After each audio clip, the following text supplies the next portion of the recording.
Hello, everyone. Sorry for the little delay there, but as you know, you have to anticipate who's clicking the buttons. So anyway, welcome to Pathway to Knowledge. We're here tonight to bring you another great show. As you can see, Elena's with us. I know she's loaded, so to speak, with questions. So I'm sure it's not going to be a coincidence. So tonight we're going to do something that's going to be really interesting for you. We've worked on this for quite a few years, and tonight we're going to speak to spirits that knew Jesus in life. We'll start with John the Baptist, and then hold your seatbelts. We're going to talk to the wife of Jesus, and then we'll talk to St. Peter. So it's going to be a very interesting show. Now, I'm going to do a short commercial here for myself. I wrote a book called Jesus the Missing Years. We channeled 24 spirits that knew Jesus in life. So we've got a pretty good background for this show. And if you really want details about his life, the book's available on Amazon. It's a good one. It's in a lot of room. You can hear it any way you want. So, Elena, if you're ready, the commercial's over. Let's do it. Welcome, everyone. So as you know, the theme for tonight's show is, what was it like to know Jesus? So tonight we'll be challenging the Holy Spirits who knew Jesus best in life. We'll start with John the Baptist, who traveled with him during his youth, knew his family, and baptized him to begin his ministries. We'll then channel with Toba, his wife, who will discuss what Jesus was like as a husband and a father, and then Peter, the chief among the disciples who knew him through his ministries. We will begin with John the Baptist. John, thank you for joining us. Would you like to begin with a message? Yes. I am one of the luckiest souls that has ever lived, because I was chosen to be the childhood and young adult companion of our Lord, and then to be the one that baptized him to signal the start of his ministries. He was an incredible individual. I probably knew him as well as anyone in life because I knew him for more years than anybody else. Keep in mind that he never started his ministries until the age 33. So there were many years that are not covered in the Gospels. I know that we did a lot of channeling with Barry and Connie, and we brought you a book about it. So it is available, as Barry says. It's a good book, and it's all true. Now, I know many of you people are listening out there are probably turning off, saying this cannot possibly be so, because Jesus was never married. Well, I can assure you that he was. There are many rumors about where he traveled. I know where he traveled because I was with him. So there's many things, many truths that we're going to bring you tonight. And I hope that you stick with us and listen to the entire show. I know his wife Toba's here waiting to speak, and Peter's here as well. So you will be speaking with the three who probably knew him best in life. So thank you very much for listening. Stick with us. I think you're going to enjoy the show. So how and when were you introduced to Jesus? I met Jesus as a young teenager. We were living in the same village, and I was of Jewish descent and he was of Jewish descent. And we actually met in a Jewish temple. His parents introduced him.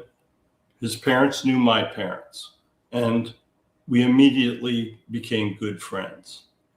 So he was probably 12 years old when I first met him. Now, keep in mind that we didn't have calendar watches or anything that we could keep track of ages.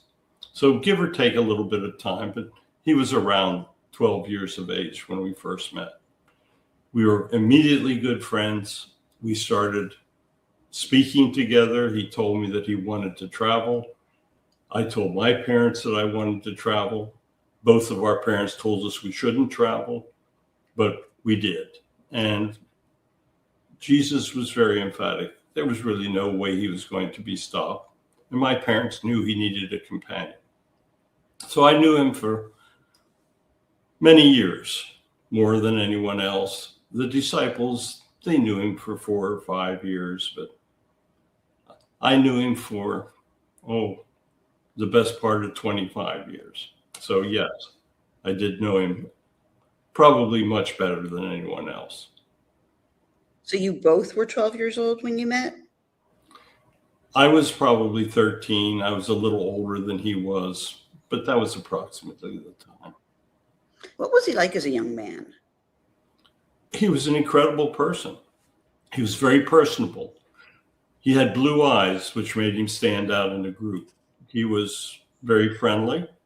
He was never using cuss words like many of the other kids were in those days. And yes, children swore in their youth for thousands of years. When you looked at him, you simply felt this energy. He never swore. He was always very friendly. He was looking to make friends. He would walk up to individuals and introduce himself. He would speak to the Jewish priests of the time. They knew him well. They knew he was an outstanding person. And he tried to study the Jewish faith to understand it. He was incredibly intelligent. When he was told something, he would remember. It seems like he never forgot anything. He was great with names. When he was introduced to someone, you could count on the fact that he would remember the names. He was just an all-around, super intelligent, friendly, lovable person. So you said you were his traveling companion. Can you tell us a little bit about your travels with Jesus? Yes, he wanted to travel. He wanted to see Greece. He had read about the Greek Empire. He wanted to see the remains of what still stood there. He wanted to go to Rome to see the center of the Roman power. He wanted to travel into Persia, the trading routes, to understand them better. But he never ever went to the Orient. He never went as far as Great Britain. He always traveled within the reach of what you refer to as the Mediterranean Sea. He went down to Egypt. He did many things. We traveled many miles together. Joseph had a friend that traveled with us. He was a large man, and he helped protect us in many of the journeys. We would travel with the caravans. We got to know the traders, the individuals that had seen all the great wonders of the world. So we not only traveled to see things ourselves, but we got to communicate with individuals that had been to the far reaches of the known world on the trade routes at the time. So his travels have been exaggerated through the years, but he did travel. He covered many miles, and we traveled together probably for 3 or 4 years in total. So you said you traveled with the caravan. So horseback, donkey back, on foot, all of the above? Yes. Okay. How many years into what locations did you travel? Well, you told us a little bit about that, but how did you get to Rome? We traveled with a caravan. Don't forget the Romans were great traders. Judea was on the trade routes to Persia, to the Middle East. So we simply met a caravan that was going, asked them if we helped them watch the animals, work with them, if we could go with them to Rome. It was even further to the ancient Greece, but there were also traders were still traveling to those areas. So it was, in those days, if you wanted to go somewhere, the best way, the safest way was to travel in the caravans of traders. They were well armed, they knew the routes, they knew where the dangers were. So our parents were very emphatic that they wanted us to protect ourselves in any way we could. And that best way to do that was to travel with the caravans. When and how did you realize that Jesus was special? I think I knew right away. When I shook his hand, when I was introduced, I felt this energy. And when you look into those eyes, there was no doubt this was a different individual. When he spoke, he didn't speak like the others. He was highly intelligent. He didn't speak about many of the things that the young spoke of at the time. Many of the young fellows were looking at the beautiful girls that were around him. He was always speaking of, what could I do to help you? Is there anything that I can tell you that you'd like to know? He was just simply different. And I think that's the best way to describe it. Did you ever understand that Jesus was God incarnate? No. I always knew he was very, very special. But as he got closer to the time of his ministries, he told me that he was actually a son of God. Jesus never wanted to be compared to the gods of the Roman Empire. And he knew that if he ever said that he was a god, he would be in strict disobedience to the teachings of Rome. And to be in disobedience to the teachings of Rome was a death sentence. So he was very, very careful how he described himself. He never wanted me or any of the disciples telling anyone that he was the son of the God. Keep in mind that when they wanted to frame him, they called him King of the Jews. He never wanted to be King of the Jews. He simply wanted to be Jesus. He wanted to be the man that was speaking the words of God. He spoke of heaven, he spoke of God, but he never ever took on the persona of God. What did Jesus tell you about who he was and the role he was going to play? As I said, he told me that he was the Son of God and that he had been sent back to try to lead the people to a better life. There were many that were drawing away. The Jewish community basically understood the one God concept, but there were so many other people that did not.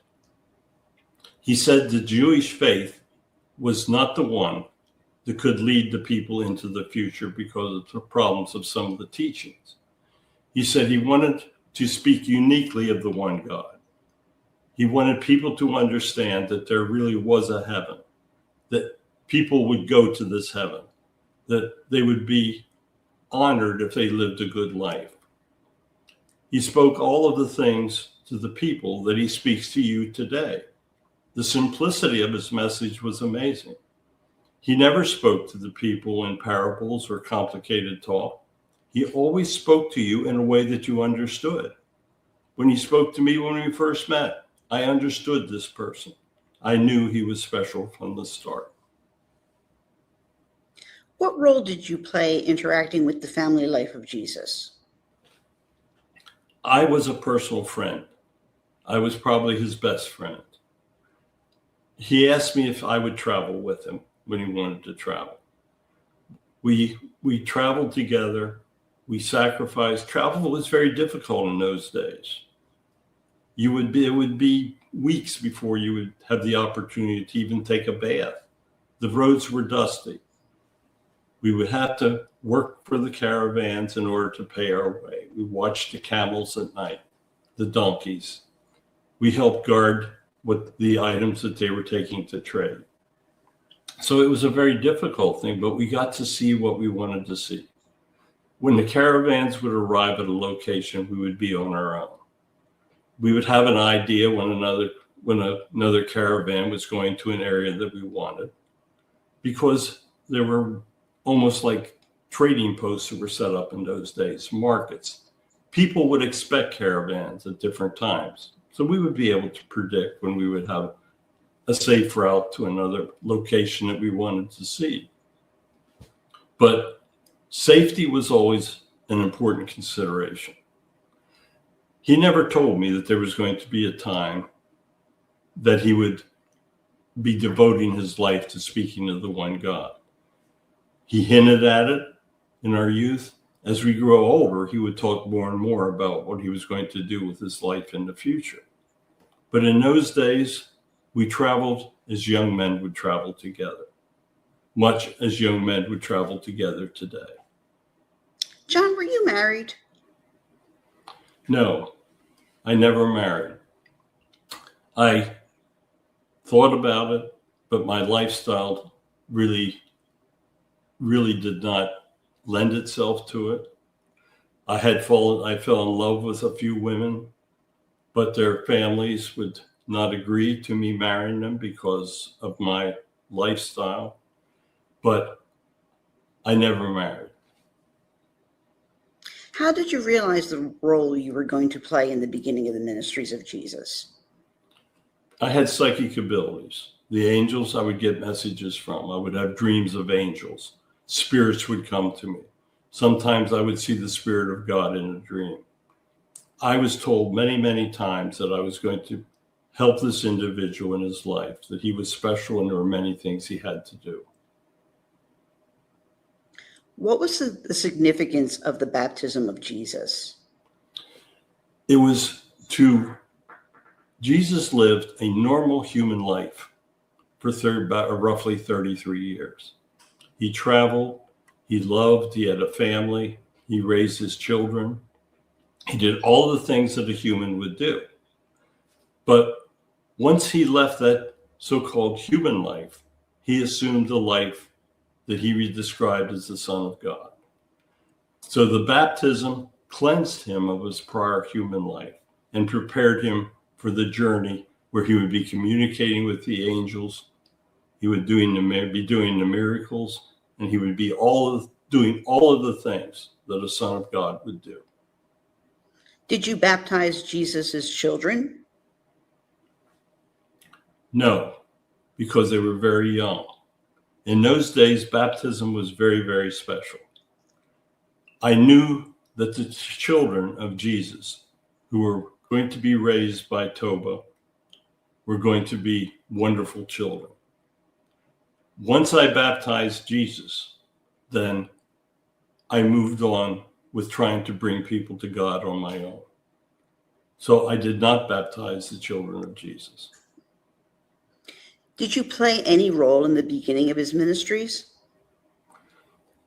I helped in the time prior to me baptizing him.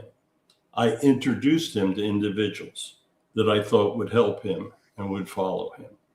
So I played a role pre-ministries, and in the beginning, I would continue to try to bring people to him to give him a foundation. But once he was established and had his own disciples and followers, I did not play any additional role with him. Is there anything you would like to tell us about Jesus? Jesus was the most incredible individual that you can imagine. He never swore. He never showed anger. He would sometimes show a little frustration. He was incredible with his children and with his wife. Everyone who met Jesus fell in love with him. The people that decided to follow him in his ministries, they truly loved this man. There was nothing not to love. He spoke gently. He showed his love to others. Once the ministries began, he would heal. He would perform miracles. He did many things that are not recorded in the gospel. It is hard to describe anyone that was such an incredible individual. You had to be there to understand. I hope that I've been able to give you some insight into how almost perfect this individual was. He never showed the flaws that those around him would show. He knew what the path was and he stuck to it. I guess that's the best way to describe it. Thank you, John. We truly appreciate the knowledge of Jesus you've shared with us tonight. Many of you listening may not know that Jesus was happily married and the father of 5 children during his life. Keep in mind that there are 33 years in his life that are not covered in the Bible. His wife's name is Toba, and we are honored to have her with us here tonight. Toba, why is there no mention of the married life of Jesus in the Bible? Jesus was living a normal life. Keep in mind, there were no individuals that were recording every day of his life.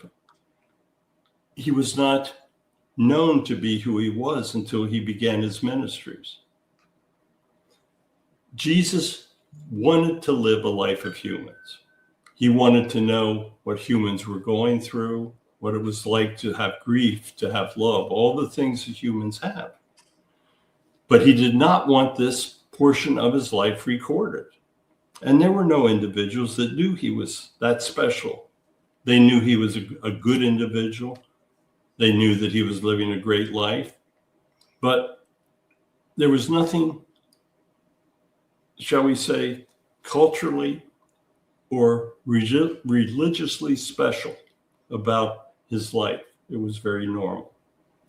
He did not want his married life to be exposed to the Romans. He lived under Roman rule. and we followed the Roman rules. He never spoke of himself being a god. He never did anything that would alienate the Romans against himself or his family. We had children together. He loved the children. He was an incredible father. But it was not until he left for his ministries that he really became, shall we say, more famous, more understood. So up until the time of his ministries, he lived a normal life, and there was no one recording normal lives in those days. How did you meet Jesus, and how old were you when you met him? My family lived on the trade route to Persia. They were on the extreme of the Roman Empire. They were ruled by Rome, but that portion of Rome, the son of Herod that took over, was actually a decent ruler. My family and I traded. We would buy things from caravans that came through on the route, and we would sell things as well. We had animals. We raised animals. We would be able to supply animals that were lost to the caravans. So we lived on a trade route. John, Jesus, and the friend of his father came through on the way to Persia. In those days, we would be like a place to stay. We would have rooms to rent. We had an inn where people that were traveling could stay, where we could give them baths, where they could cleanse themselves. The three of them stayed at our facility, and I met Jesus at the time. When I met him, I guess you could say it was love at first sight, but that is how I met him. And I was 18 years of age at the time. And how long were you married? We were married for roughly 20 years. He was 18, 17 in that range when I first met him. And he was roughly 31 when he left on his ministry, 32. Keep in mind, as John said, we did not keep calendars in those days. What was Jesus like when you knew him personally? He was an incredible individual. He was always so kind. He was always trying to do what he could for me to make me more comfortable, to show his love to me. When we started to have children, he was an incredible father.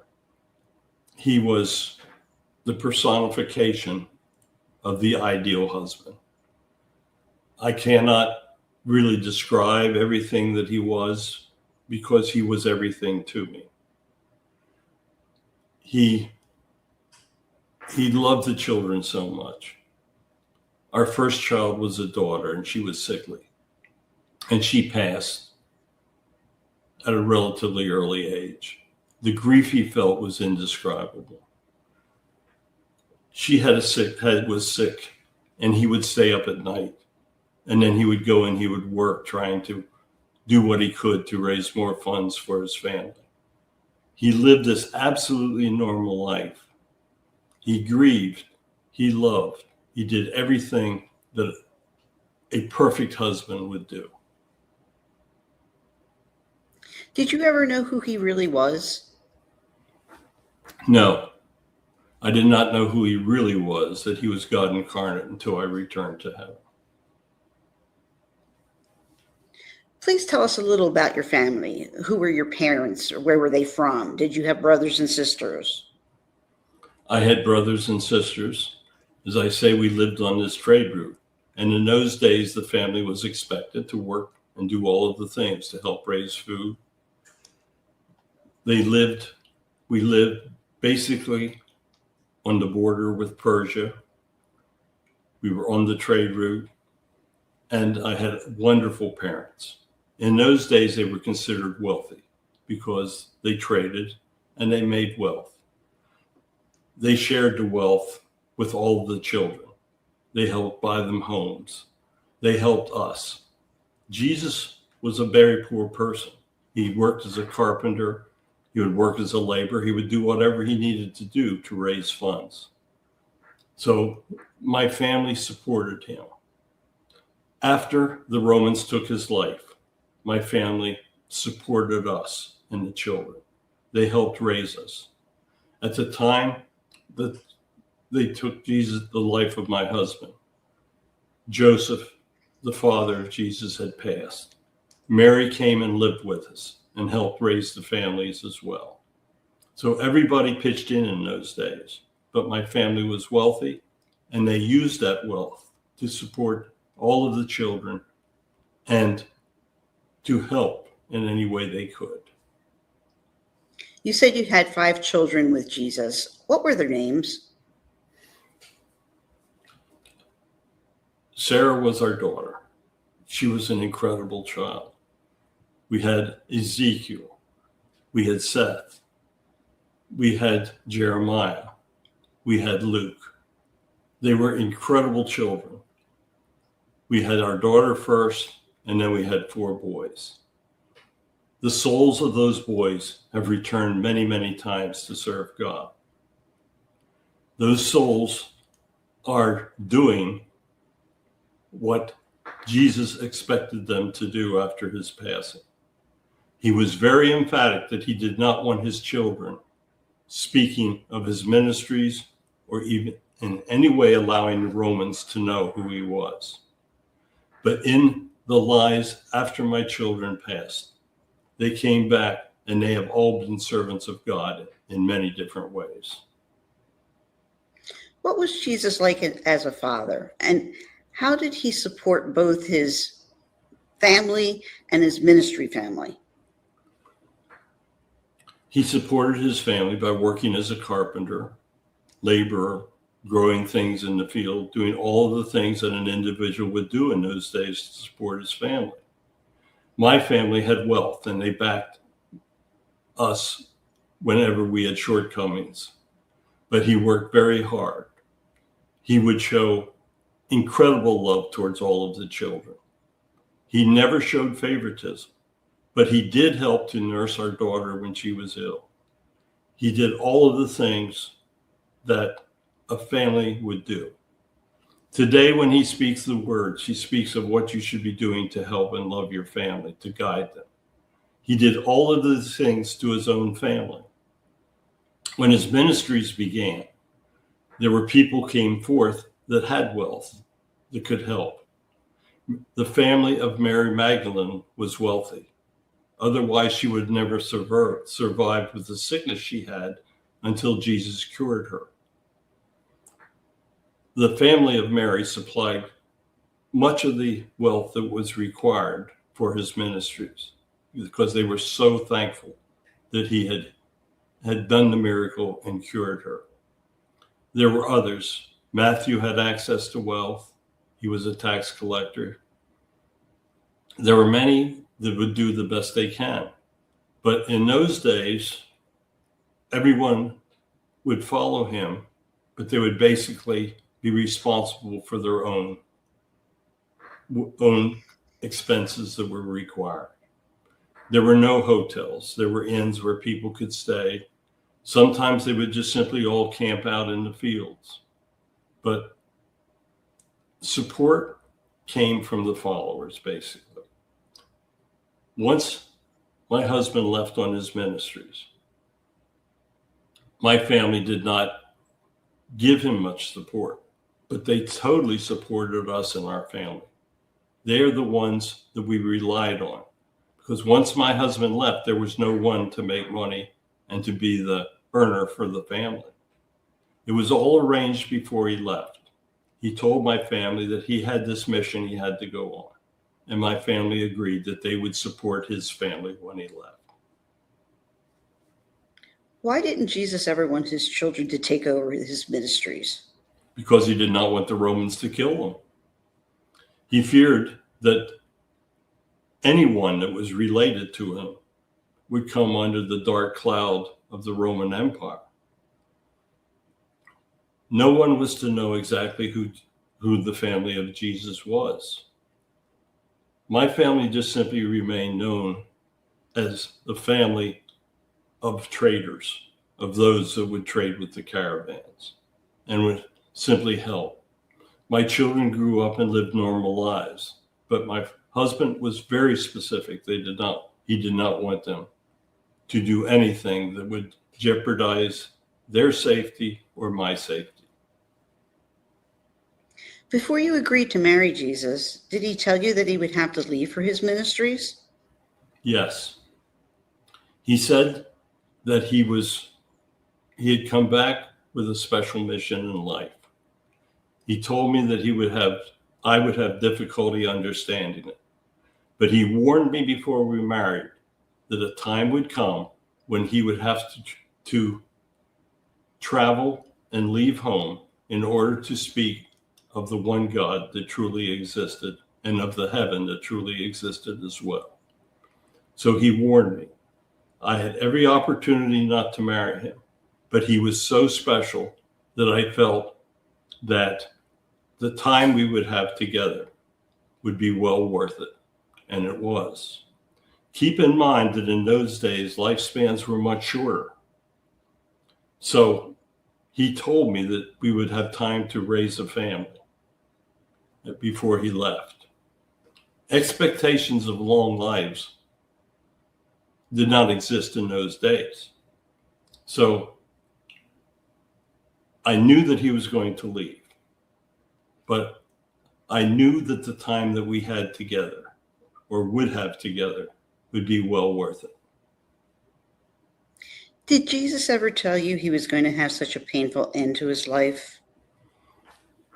He said that either the Jewish priests or the Romans would probably take his life, that they would disagree with the message that he was bringing. He never specifically said that he would die on a cross, but you knew that if a Roman was going to take someone's life, it was not going to be pleasant. So he knew exactly, but he never amplified it to me. Did he ever appear to you after the Romans took his life? Yes. He was one of the first that he came to. He appeared and he told me that the Romans had taken his life as he had said. He said that now he would be going to the heaven that he spoke of to me all of those years, and that I would be joining him at my time of passing, that I should raise the children as best I can, that I should rely on his mother and my family, and that all would be well with the children. He said when he was in heaven, he would be able to help guide and to help show the path that was necessary for our family. He explained how much he still loved me, how much he had missed me for the 3 years, but that it was so important that I remain safe. It was an incredible, difficult time for me. I saw the man that I loved so much in life, and I knew that he had passed from the earth and I would never see him in physical form again.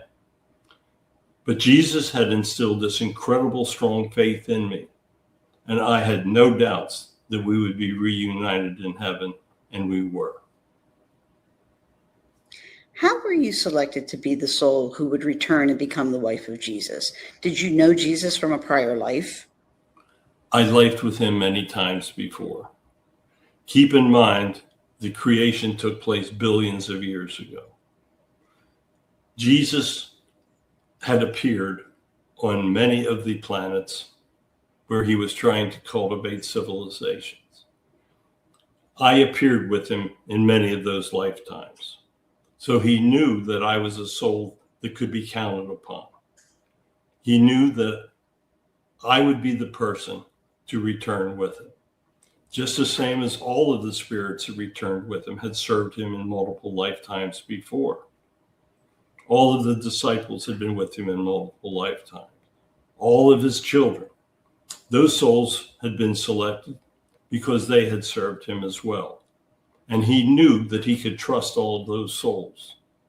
So everyone that returned with him in that life, John, Peter, all the disciples, all of the children, myself, we had all lifed with him many, many times in the past.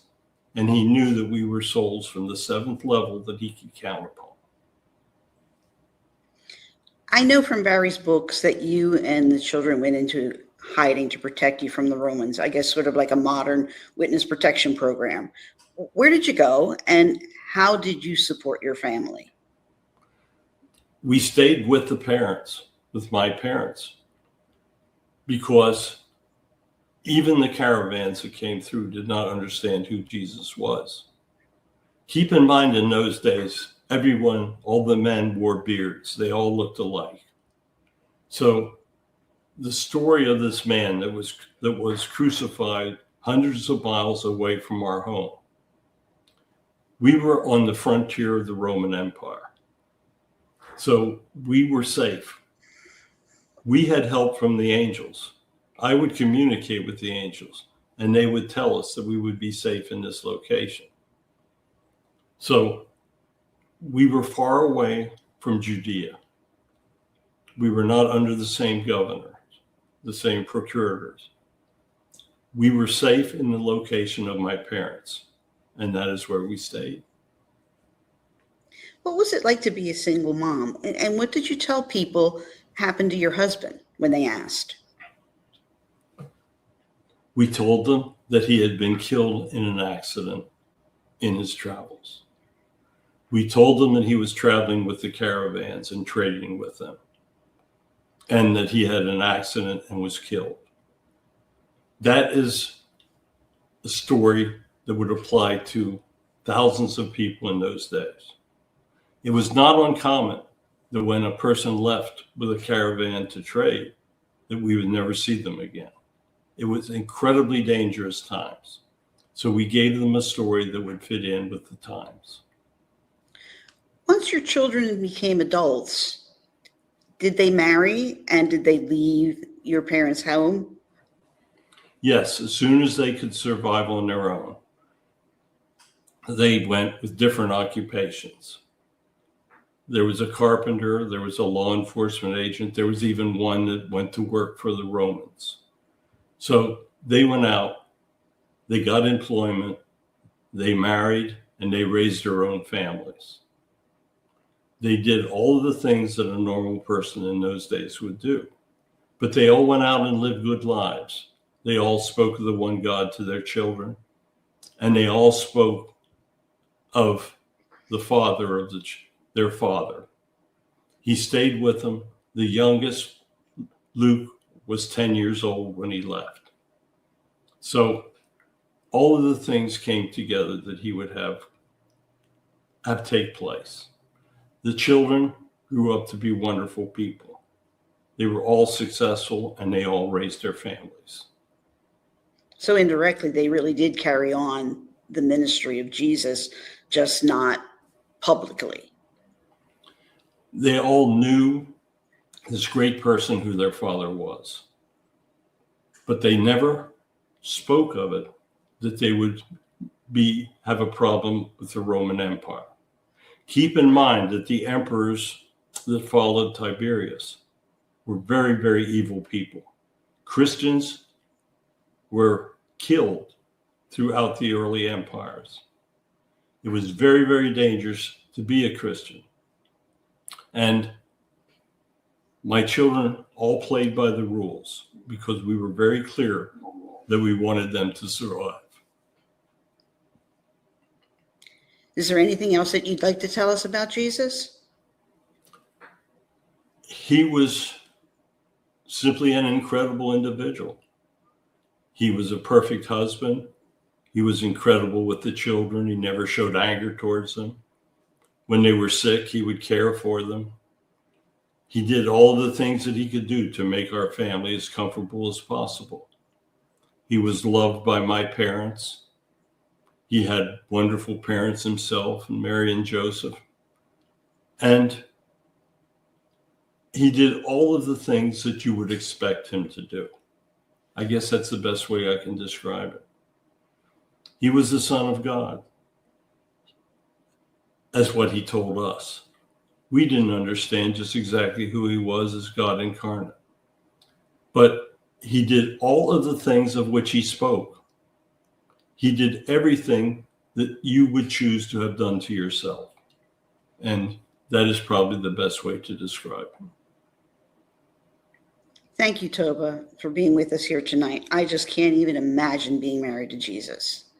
Next, we're going to speak with Peter, the chief among the disciples of Jesus. Peter, thank you for joining us tonight on Pathways to Knowledge. Tell us a little bit about how you first met Jesus. I was introduced to him by John the Baptist, who you refer to as John the Baptist. John said that he had this friend that I should meet, that he was a wonderful person. He said that this individual was going to be leading a new ministry, that he's going to be speaking of things that he knew that I would be interested in. I had been raised in the Jewish faith, but there were many things that I questioned about it. I was a fairly intelligent person, even though I was not educated. And there were things that I questioned, things that were written in the Jewish Gospels that I found very difficult to believe. And John told me that if I talked with this man, he could give me guidance and clarity into what was really important with the one God.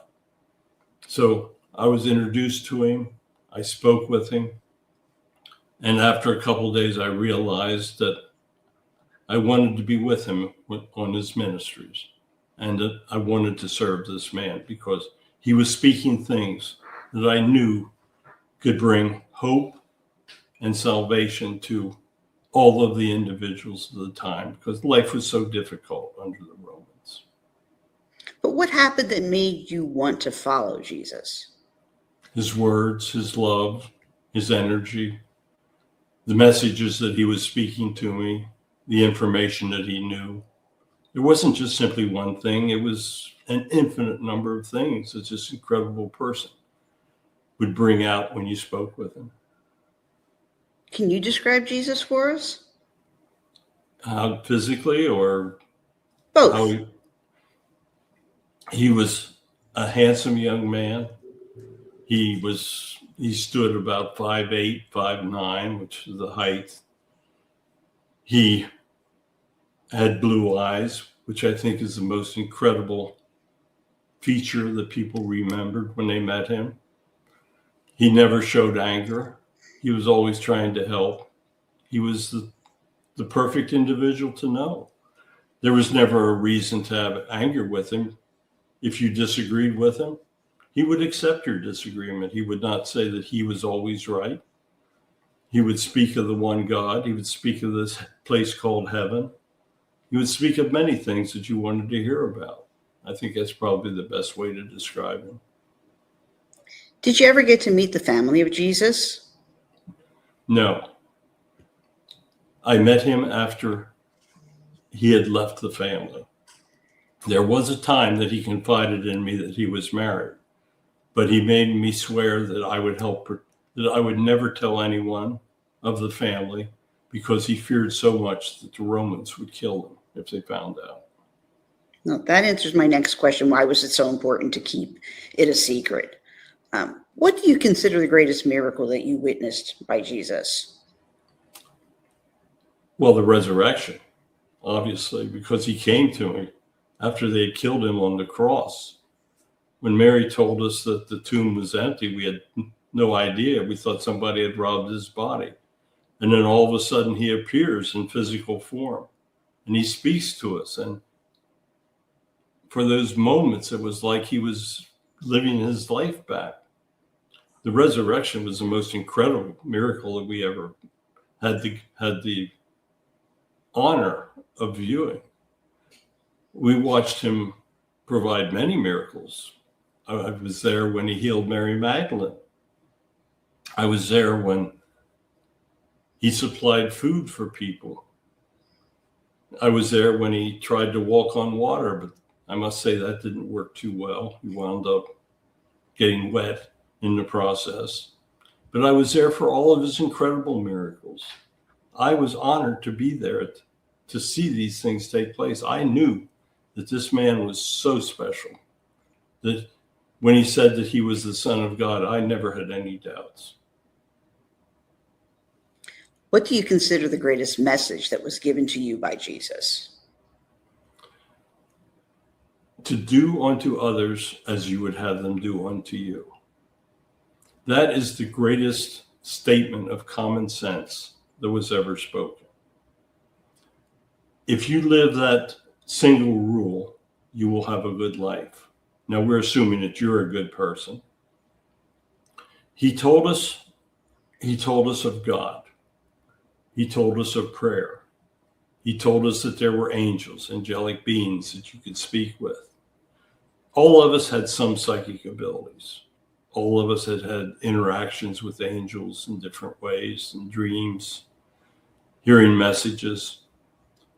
But all of the words that he spoke were so critically important that I would have a hard time coming up with one other than the one that I just mentioned.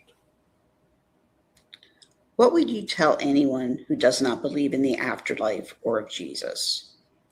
I would tell them, first of all, that they are making a grave mistake that will have severe implications when their souls return to heaven.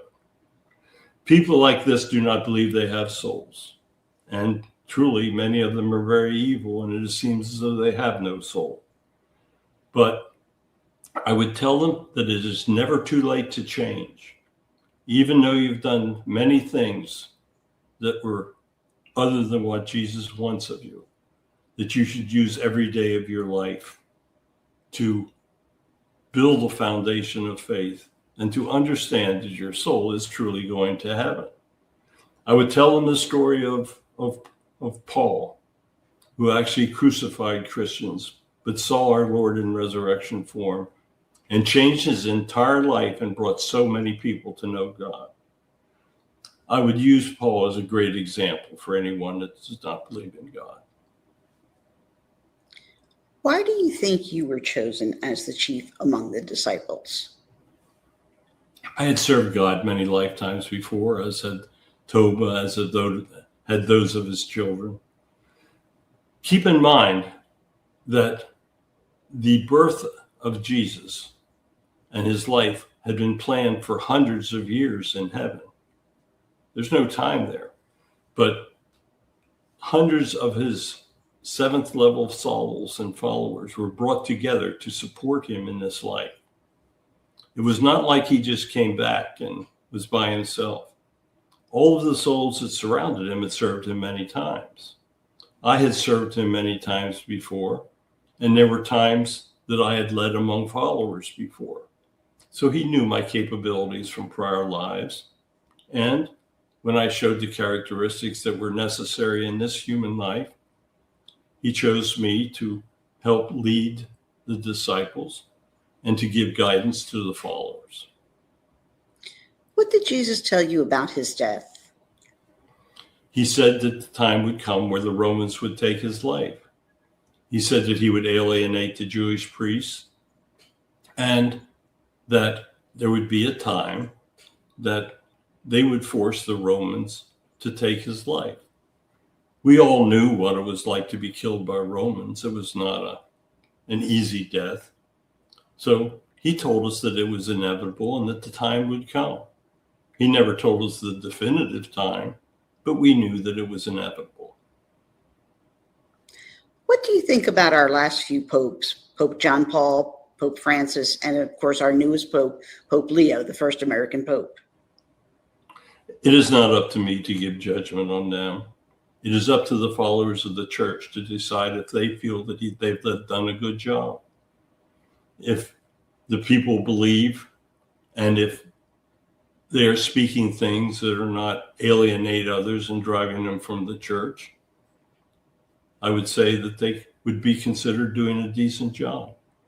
When they try to mislead, when they try to go against the words that our Lord spoke, then they are doing a bad job. But it's up to each of the members of the church to make their own decision. Other than yourself, what pope do you think has had the greatest influence on the world? the popes that helped rewrite the Gospels. There were many popes that interacted in the late 900s AD years that influenced the writings of the Gospels. And those are the popes that had the greatest effect upon civilization. Is there anything else that you'd like to tell us about Jesus? To know him was an incredible honor. Jesus was unique again among humans, and he truly was God incarnate. To hear his words, you knew you were hearing the truth. To understand what he wanted of us, he told us how he wanted to carry on after his death, and we did the best that we could do. We never flinched after his passing. Once the grief had passed and he appeared to us in the resurrection, we knew there was no doubt. This man had done the greatest miracle possible when he came back to us, and we knew we had to tell as many as we could. He told us that our words could change humanity, and they did. We did our best. We tried to follow this man, tried to follow his words, to follow his teaching. And when our time came, everything was exactly as he told us. We returned to this magnificent place called heaven. He was waiting for us. Our loved ones were there, all that had passed before us. The angels, everything was as he told us in life. His life was the great truth. His death brought about an understanding of the greatest truth, the fact that he truly was God incarnate, by the fact that he did what no other human could ever do or will ever do. He came back in bodily form from the grave. We love each opportunity we get to still speak of him, and that is why we come back whenever asked. And we thank you so much for bringing this truth to the people tonight. I know many heard statements that they're going to refuse to believe, but there were no lies that were spoken, only the truth. Our Lord only spoke the truth, and everything that he said came true. So thank you very, very much for doing what you're doing. People are drawing away from God, but the generations, many of them are coming back to an understanding of his teachings. While not, they may be drawing away from many of the religions because of the messages the religions teach and the way they treat their people. But there are many people that still want to know the truth about God. They may not realize it, but deep in their hearts, they are yearning for understanding of a path that brings them happiness. So thank you, the two of you. And I know in the past, Connie has been so helpful as well. You are doing an important job. Please keep it up and understand that we will always support you. So I know our Lord is here, God is here, and he is blessing everyone that listens. This was a special show tonight, and thank you so much for doing it. Goodbye. Thank you, Peter, Toba, John the Baptist. You are so blessed to have walked the earth and be so close to Jesus. Yes. Great show. Mm-hmm. We've obviously, when I wrote the book, we did all the channels about his life. And I'm working on another one. That'll be the 12th. Hopefully he gives me time to complete it. Well, he told us what he expects of us. So there you go. Eleanor, thanks again as always. We'll be back again next week. I think I did pretty good at the last minute coming up with this one. So. Oh, absolutely. Well, you mentioned you wanted to speak to Toba, so I thought I'd give you a present. Yep. Thank you. She's an I'd like to talk to her again. She is saying you may pray to me anytime you wish. So anyway, goodbye. Thank you so much. And we will return again next week.